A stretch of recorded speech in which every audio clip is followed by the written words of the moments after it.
Друзья, приветствую вас, утренний обзор. Давайте рассмотрим текущую ситуацию, какие новости происходят и как это повлияет на движение рынка в первой и второй половине дня по доллару, нефти, золоту, рублю и другим активам. Так, друзья, давайте начнем с календарика. Сначала посмотрим, что у нас было вчера. Вчера ничего существенного не происходило, но за исключением выступления американского президента. Так, что касается дел сегодняшних. Саудовская Аравия, Ураза Байрам, с чем их и поздравляю. Так, далее вышла статистика из Китая. Индекс потребительских цен снижается. О чем это говорит? Это говорит о том, что потребление в Китае не растет, а китайское правительство сделало ставку именно на рост внутреннего потребления. При этом растут цены производителей, то есть возникает замкнутый круг. То, что производится в соответствии с мировыми потребностями и ростом мировых рынков, цен на сырье и так далее, оно растет. А внутри самого Китая ничего не разгоняется. Так, далее сегодня в 12 часов индекс экономических настроений ЗЕВ в Германии. Потом в 2 часа ежемесячный отчет ОПЕК. И в 5 часов число открытых вакансий на рынке труда Соединенные Штаты. Так, друзья, давайте перейдем к новостной повестке. То, что касается мировой экономики, грозит инфляционный шок. По сути, это все начинается с инфляции издержек, потому что деньги, которые производят их, в первую очередь, они идут в сырье, поскольку ставка на восстановление мировой экономики. И здесь получается достаточно такой парадоксальный момент, когда с одной стороны необходимы вливания в экономику для того, чтобы поддерживать восстановление, для того, чтобы все не рухнуло. И с другой стороны эти денежки, они опять же идут туда, где они мешают развитию. И действительно, если смотреть индекс сырья Bloomberg, получается это вот недельный таймфрейм, с марта 2020 года рост получается более 50-60%. О чем это говорит? Да, там все хорошо, цены отскочили, спрос на сырье есть, прекрасно. Но проблема заключается в том, что вот этот комплексный индекс, который отражает в себе все, и добываемое сырье, и недобываемое сырье, то, что нужно для производства товаров с прибавочной стоимостью, он уже значительно вышел за тот уровень, который был в диапазоне 18 начала 2020 года, то есть до наступления кризиса. Сейчас, получается, все издержки, связанные с сырьем, они значительно выше процентов на 15-20, чем было на момент возникновения, зарождения вот этого ковидного кризиса. То есть издержки значительно выросли в сырьевой части, как минимум. И экономический рост будет этим душиться. И как следствие этого у инфляции отказали тормоза, совершенно верно, цены растут очень сильно во всем мире.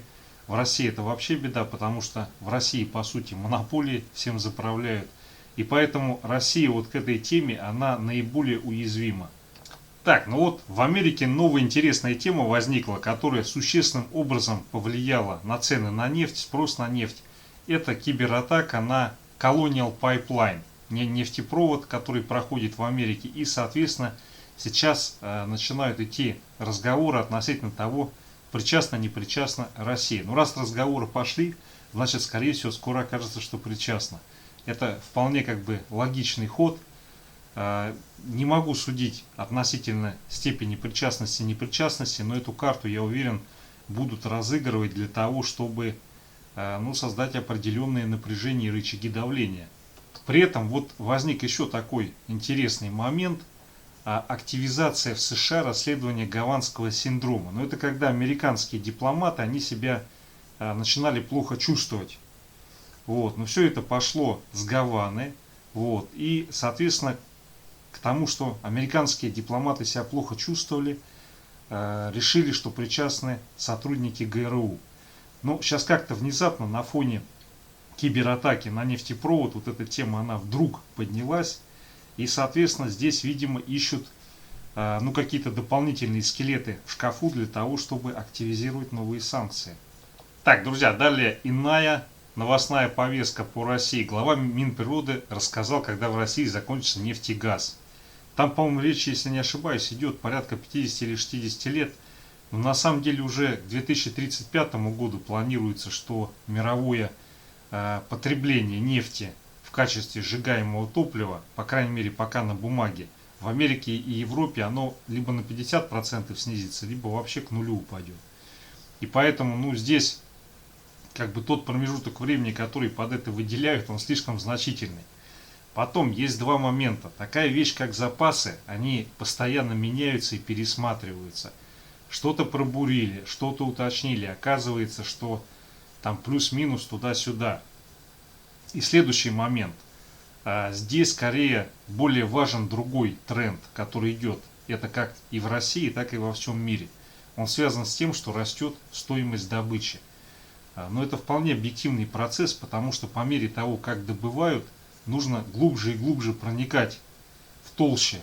И, соответственно, чем глубже проникают, тем этот процесс становится дороже. Это присуще не только для России, это присуще практически для всех стран. Но в наименьшей степени это присуще, конечно же, для Саудовской Аравии, Катара, вот для тех стран, которые находятся на полуострове.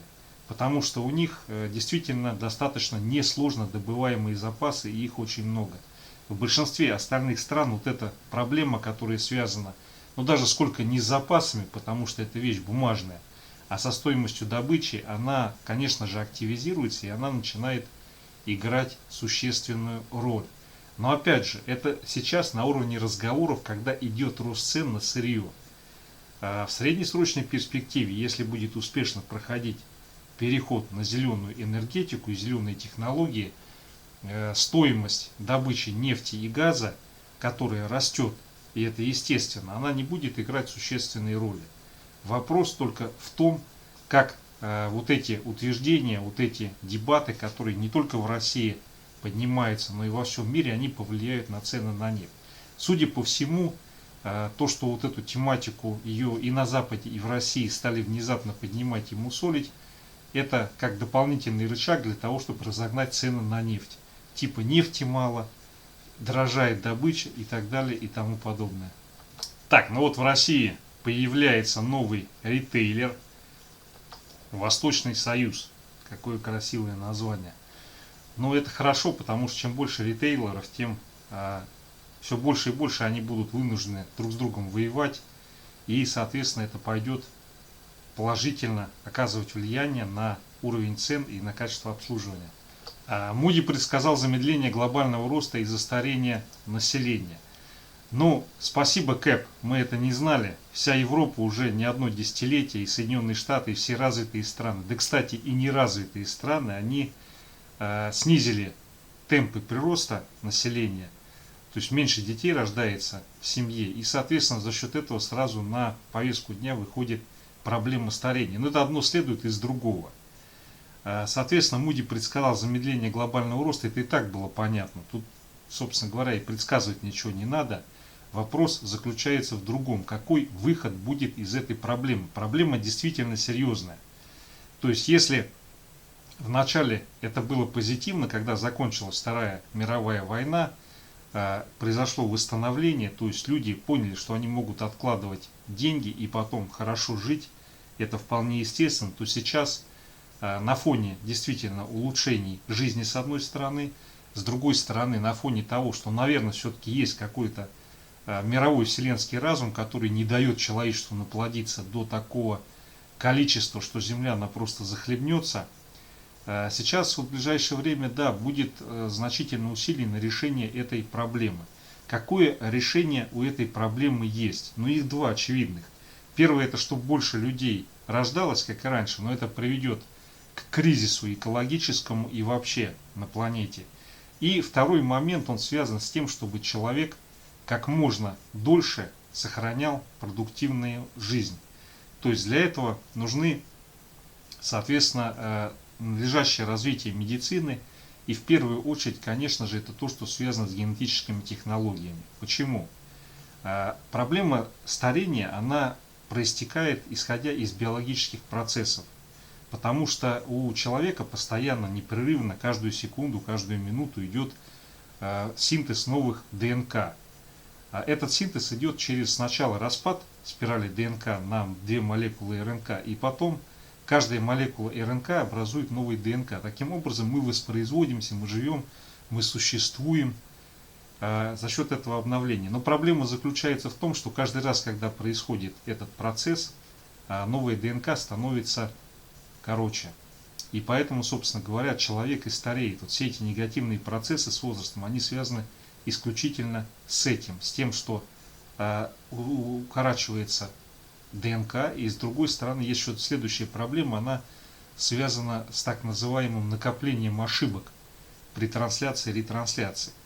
Эта проблема действительно есть, она менее актуальна. Сейчас в ближайшее время будет остро стоять вопрос относительно разработки таких генетических препаратов, белков, которые позволят у человека остановить процесс старения. Такие работы уже ведутся, чтобы прекратить укорачивание ДНК. Я думаю, в ближайшие 10-15 лет это получит прорывное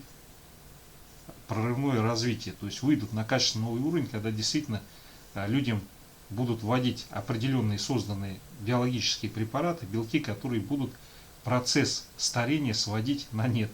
Я здесь вижу сразу новую проблему, потому что тогда, по сути, возникает такая ситуация, когда люди будут жить вечно, и будет, в общем-то, актуален вопрос относительно того, чтобы люди вообще практически не воспроизводились. Но это уже следующий этап развития.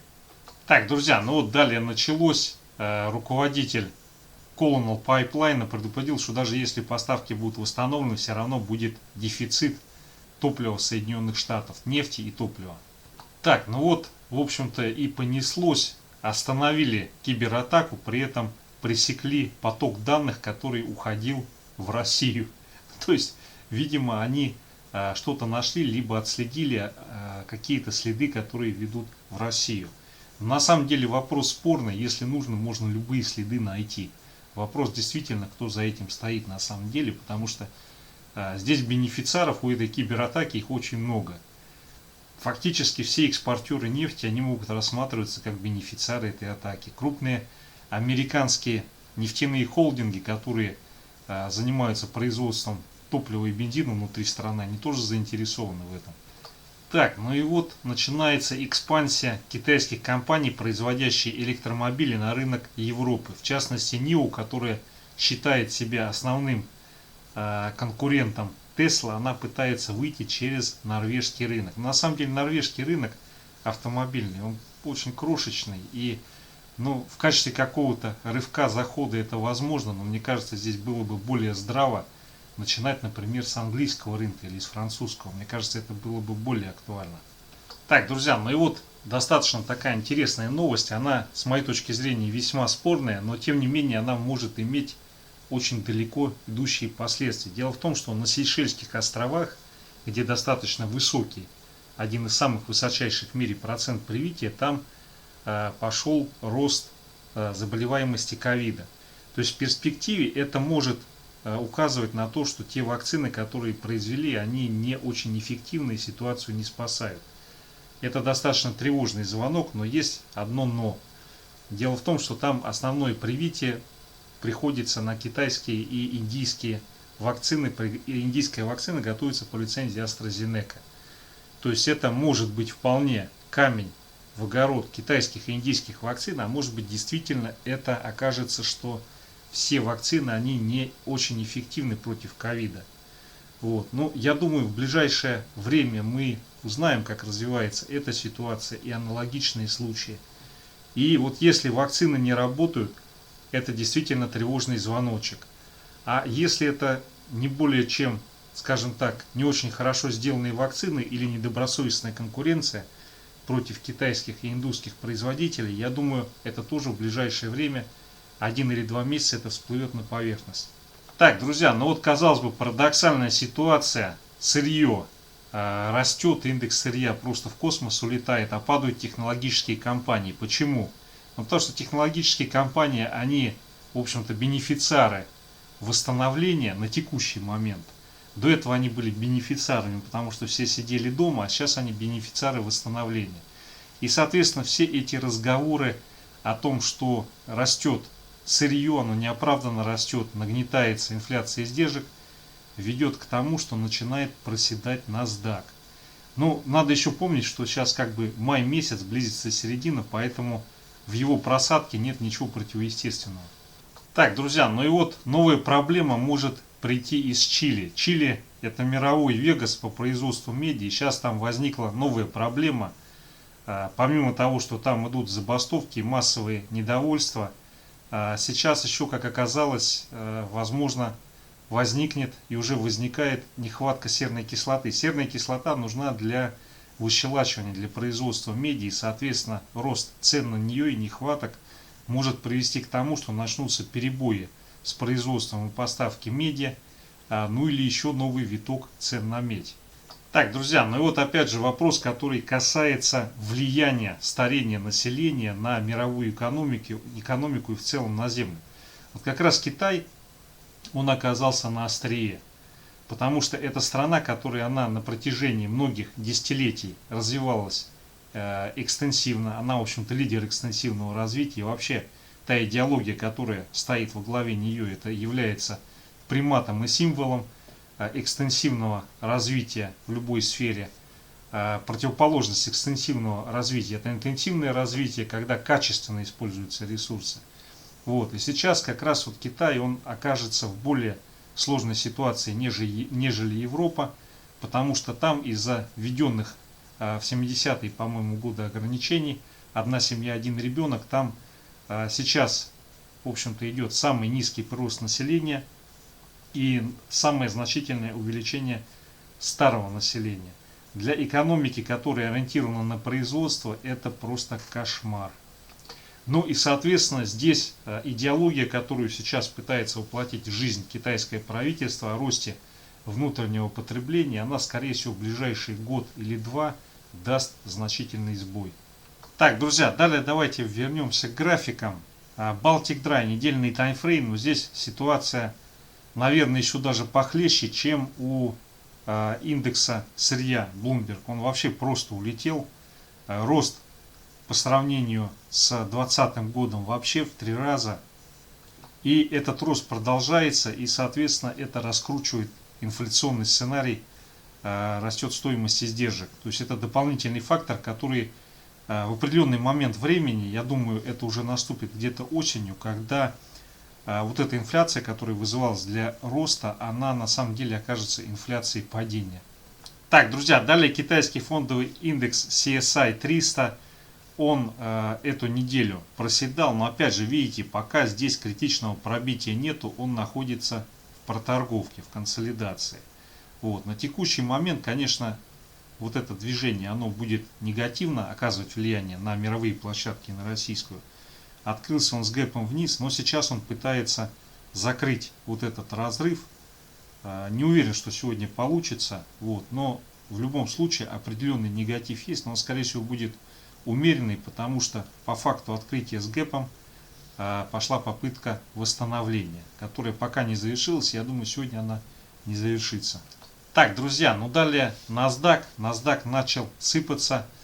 До этого он рос на том, что все закрывается и люди уходят в онлайн. Сейчас он сыпется на том, что все открывается и люди из онлайн немножко выходят на поверхность. Вот такая вот загогулина непонятная. Вот. Но смотрите, на самом деле сегодня вот 13200, если не будет пробития, то есть если от достигнутого значения и не дойдя до 13200, он развернется и начнет консолидироваться и расти, это было бы хорошим знаком, который указывал бы на то, что он пока падать не намеревается. Если вот это движение продолжается, 13200 пробивается, следующая цель будет в район 12380 и, возможно, ниже. И здесь уже как бы двойная вершина, и он отсюда может сыпануться и на 11300, 11200.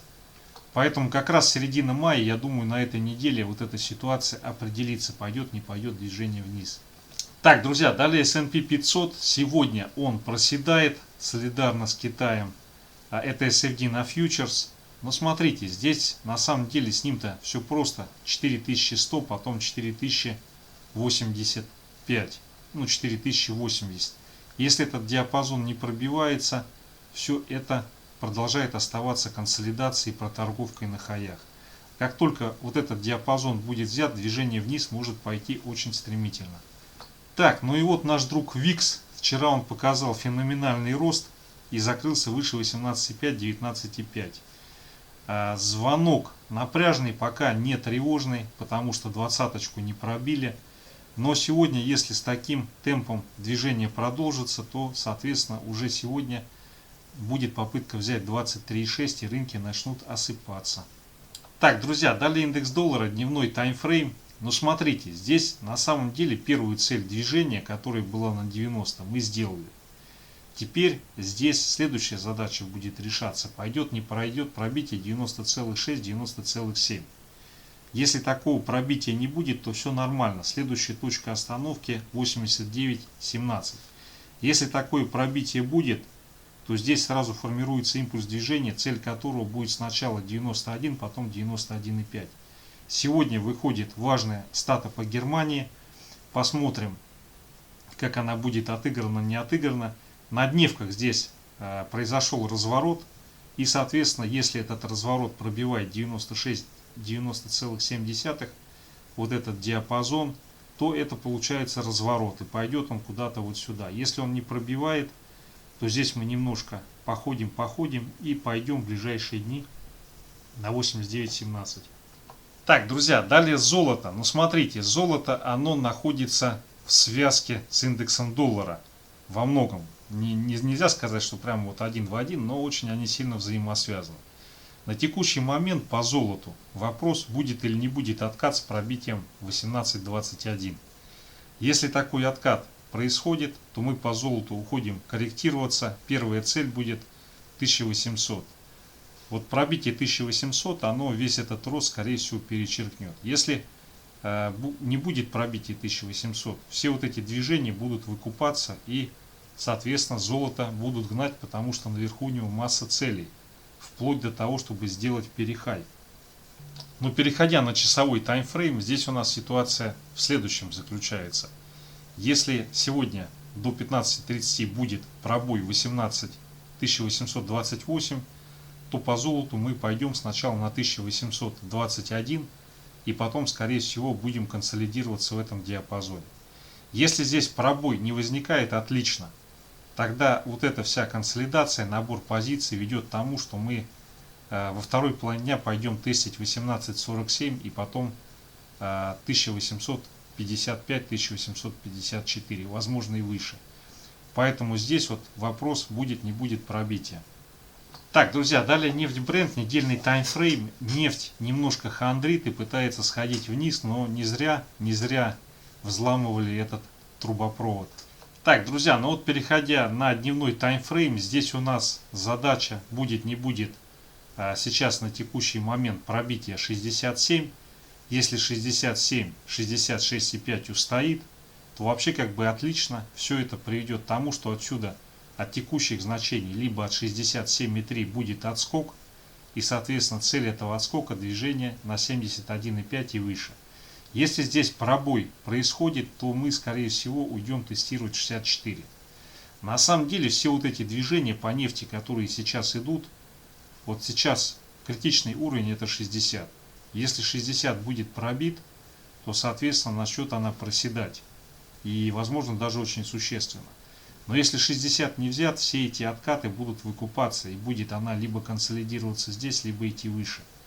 Но опять же, те же события с трубопроводом американским, с кибератакой, они подтверждают, что в общем-то очень много интересантов в том, чтобы нефть либо росла, либо оставалась на достигнутых значениях. Так, друзья, далее фьючерс РТС, дневной таймфрейм. Здесь у нас по сути произошел разворот и пробитие уровня, сейчас мы посмотрим. Но здесь последний рубеж это 152 тысячи, уже как бы по сути на 4-часовике разворотная формация. По часовику цель движения находится вот здесь, 146 700. Вот, соответственно 152. Если мы удерживаем этот уровень, то здесь будет консолидация и попытка отскока. Если не удерживаем, ближайшая цель движения находится вот здесь, вот сюда. Далее, если идет следующая волна распродаж и пробой 145 300, 145, то как бы здесь уже цель движения она находится ниже 140. Сегодня, я думаю, цель отобьемся, не отобьемся 152 тысячи. Если отобьемся, то все хорошо, остаемся в этом же диапазоне. Если здесь возникает пробой, то высока вероятность того, что действительно sell in May and go away. Так, друзья, далее евро-доллар, дневной таймфрейм беру. Но смотрите, дневной таймфрейм, здесь уровень 1,2095. Если этот уровень сейчас мы не пробиваем в ближайшее время, то вот эти все колобродства, которые происходят, они приведут к выкупу, к накоплению по евро и к движению сюда на 1,23. Если мы вот этот уровень сейчас в ближайшее время осваиваем и пробиваем, цель движения будет находиться в районе 1,1982. Если рассматривать локально, внутри дня, часовой таймфрейм, с дневочки я перешел. Сейчас по евро импульс движения наверх, цель этого импульса 1,2175. Критерий того, что этот импульс не пройдет, это движение и пробой 1,2120. Но импульс движения наверх здесь уже пошел. Так, друзья, далее рубль-доллар, USD Tomorrow, наша скрепа, главная и основная. Здесь на недельке у нас формируется разворот. Цель этого разворота — возврат на 76,3 и потом тестирование 77,35. В каком случае этот разворот сейчас не произойдет? Если будет повторное движение и пробой 73,5, 73,3. Так, ну переходя на дневной таймфрейм, здесь у нас оформилось движение наверх. Соответственно, критерий того, что это движение не пройдет, это движение вниз на укрепление рубля и пробой 73,3. На текущий момент здесь на сегодня, я думаю, цель движения будет 74,87. Так, ну и переходя на часовик, что могу сказать? Вот сейчас пошел поступательный рост, и цель этого роста 74,87. Вот сюда вот. В каком случае этот рост сегодня не получит развития? Он не получит развития, если сейчас будет коррекционный откат и пробитие 74,1, 74. Вот если такой пробой сейчас произойдет, то скорее всего на сегодня мы уйдем торговаться вот сюда, вот в район 73,8, 73,6. Такое возможно, но для этого необходим рывок в нефти. Если его не произойдет, здесь уже выстроилась конструкция движения на 74,87. Так, друзья, далее Сбербанк, недельный таймфрейм. Первую цель, которая находится на 323, почти сделал. Следующая цель 345, 350. Сейчас на текущий момент играет существенную роль, будет или не будет коррекционный откат с пробитием 310, точнее даже 310, 307. Вот если этот диапазон мы не пробиваем, то вопреки всему Сбербанк будет здесь торговаться и накапливаться перед следующим рывком на 345-350. Если здесь возникает пробой, то весьма вероятно Сбербанк уйдет в диапазон 296-300. Так, друзья, далее Газпром, дневной таймфрейм. У него цель движения была на 256. Сейчас на текущий момент, на что хотел обратить внимание, уровень 239-238. Если этот уровень пробивается, то скорее всего пойдет движение, цель которого будет возврат вот сюда, в этот диапазон. Если пробоя не будет, то вся эта страсть разворотная, она превращается в консолидацию, и отсюда пойдет импульс движения, цель которого будет 256. Так, ну и вот по часовику у нас здесь очень интересная картина по Газпрому получается. Либо в ближайшее время, сегодня до обеда, может быть до конца дня, у нас возникнет отбой от текущего значения, точнее от диапазона 240 до текущего значения.